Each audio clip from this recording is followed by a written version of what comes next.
Hi guys, my name is Abhishek, and today's topic that I'm gonna start the video with is having an ego is actually a healthy thing.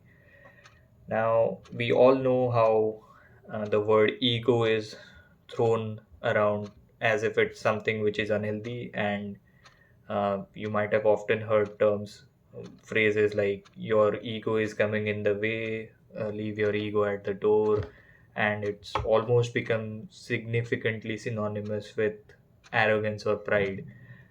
I i do not have anything against arrogance or pride, but these are like really unwelcoming words to like make them synonymous with ego. Today I'm going to talk about how ego is actually going to take you somewhere really crazy. So let me start with a little story about myself. I started working at an IT services company just after my engineering, which was honestly like a fluke. I don't know how I got in there. I just maybe I had a good language. The interview lasted for like 15-20 minutes, I guess, and there was nothing very skillful to get required. It wasn't very skillful. Uh, it wasn't a very skillful interview, I would say. And I don't know, that was luck on my part. Maybe I just had a good communication technique in which I got selected into that company. And right on the first day itself, I had decided that I am not gonna work here.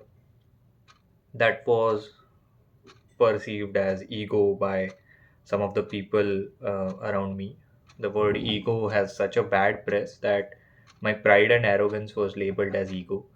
And like, I don't know, yeah, I mean, you might have heard me right. I just thought I did not belong there. Not because of the pay, not because of anything, but just out of sheer pride that, oh, I deserve something better.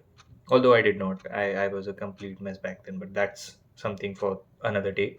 Um, right after that, I started preparing for my MBA entrances because, yeah, that's what engineers do. They fuck up their engineering and then they want to get into a better place. And MBA is like a good way to go about your career. um, I'll have a ton of videos coming up about MBA also, so don't like uh, that's something that I have planned down the line. I want to help people particularly know that ego is not a bad thing. It is not unhealthy, and why you should have a very healthy ego within you. Had I not have that ego at that point of time in my life, I wouldn't have striven as hard as I did to get into a great college back then. And right after spending like 2 or 3 months in the company, I was like preparing for CAT. I have nothing against the company, nothing against the people working there. I have met some of the best friends I've made in that company. I have learned a ton of things over there. But I mean, it was just it was just something inside of me that said that I wanted more. Now, where does the word ego actually come from? The word ego is not something that is like uh, it is thrown around in the press. It has a very bad press. Like it is it is almost as if your mom is coming in and telling you, oh, you've developed an ego or something like that. I'm so sorry about that. But it has been demonized. It actually means self in Latin, apparently. I just googled it. You might also google it right now. Ego actually means self and self identity, your sense of identity, your sense of perception of who you really are. That is ego.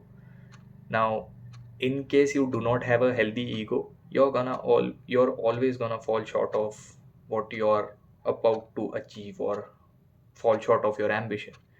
Suppose there are two friends and both of them have a sense of self.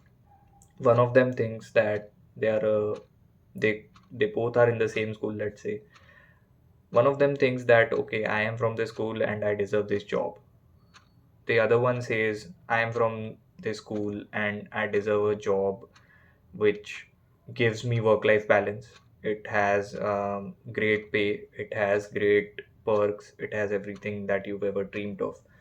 Now, the person with that kind of an ego will actually land a job which is like aligning to his needs, his or her needs. And that's why, like, ego is kind of helpful in that way. Now, there might be signs where we can spot if a person has a healthy ego or a bad ego. Like, if a person is someone who accepts feedback gracefully, then they have a healthy ego. If a person does not accept the criticism or accept feedback well, then they have an unhealthy ego. And that's how I'm going to like kind of differentiate between the two of them. Because there are a lot of unhealthy ego examples, like a person who does not know about their strengths and weaknesses. That's the sign of an unhealthy ego. A person who does not set boundaries, that's an unhealthy ego, because you respect yourself when you are trying to say no to somebody. That's a sign of a healthy ego. But also, when you're not celebrating someone else's successes, that's like a sign of an unhealthy ego. That's not something we are aiming for. We are aiming for a sense of identity, a sense of great identity, I would say, because inherently, when you are celebrating someone's success, you are also kind of signaling it to your brain that your time will come someday, and you're like, you should clap for them until it's your time.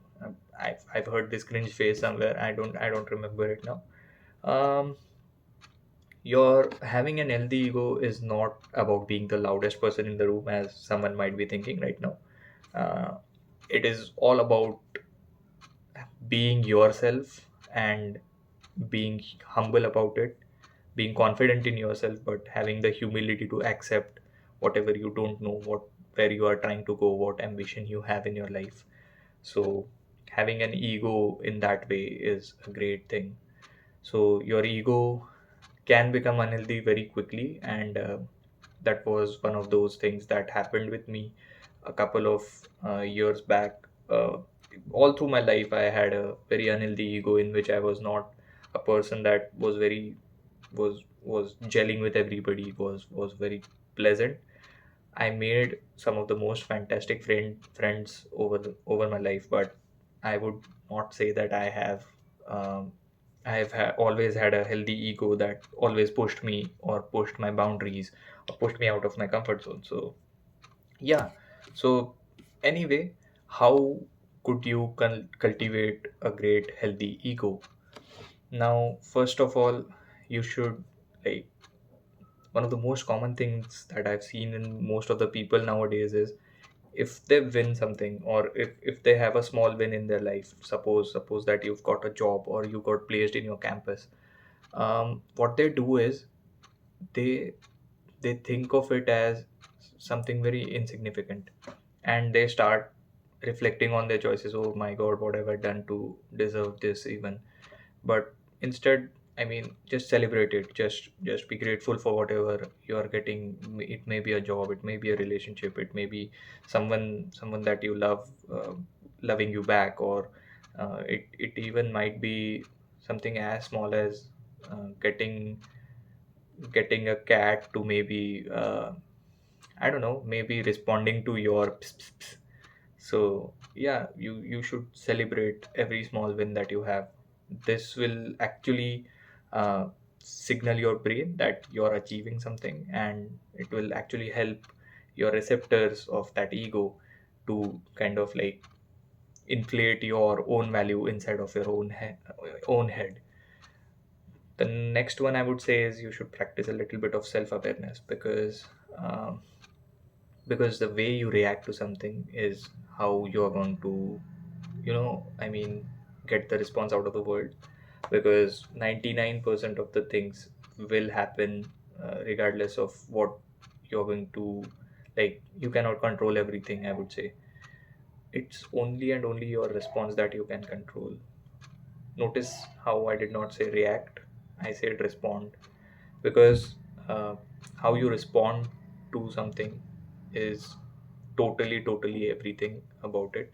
and self-awareness can totally change it.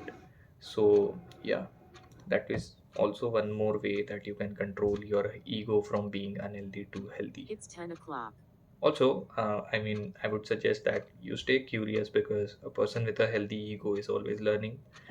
They are always open to new ideas. They are never shutting out ideas because someone is younger than them, someone is another gender than them, someone is a different color, or someone is a different race. They are not shutting out ideas, because if you're curious, if you have a healthy ego, you are always going to, you know um, make ideas dance around you. And ideas, imagination, all of the dance of these things is kind of where you start creating beautiful things. Creativity and vision are developed through these qualities. So if your ego is not in check, it will actually help. I won't say help, it will affect other people. If you have a healthy ego, it will help others. If you have an unhealthy ego, you're gonna be a repulsive person. Also, I mean, if you ever feel like your ego is spiraling, you can always pause and reflect where you went wrong. You can go and apologize to the person where you've reacted or responded in a very crass manner. And don't, I mean, that is almost it, I guess. If you can pause and reflect on the fact that your ego is in check, that you have a good reflection of who you are as a person. ऐसा नहीं कि हाँ मैंने ये कर दिया, मैंने वो कर दिया, मैंने तो उस टाइम पे ऐसा किया था, मैं जब 20 साल का था तब मैंने ऐसा किया था, मैं तो 15 साल का था तब क्रिकेट खेलता था, तब छक्के मारता था. Nobody cares, bro. All the people around you are gonna care about is how you react to what they are saying right now, what they are doing right now. And अभी कितने छक्के मार पाते हो, उस पे लोग ज़्यादा ध्यान देते हैं. And your ego is healthy if you own it well. If you reflect on it, if you reflect on your life and the choices that you've had so far, your ego can be in check. Um I believe that's it for this video. If you really want to learn more about such concepts, learn or listen more to such videos, do leave comments, do like this video so that it is recommended to other people on YouTube. And that's it. Subscribe to the channel as well, because this is a new one, and this is my first time making a video. I believe that I really have some topics that I can work on, some topics that you guys might like. And yeah, see you in the next video. Thank you so much. Subscribe.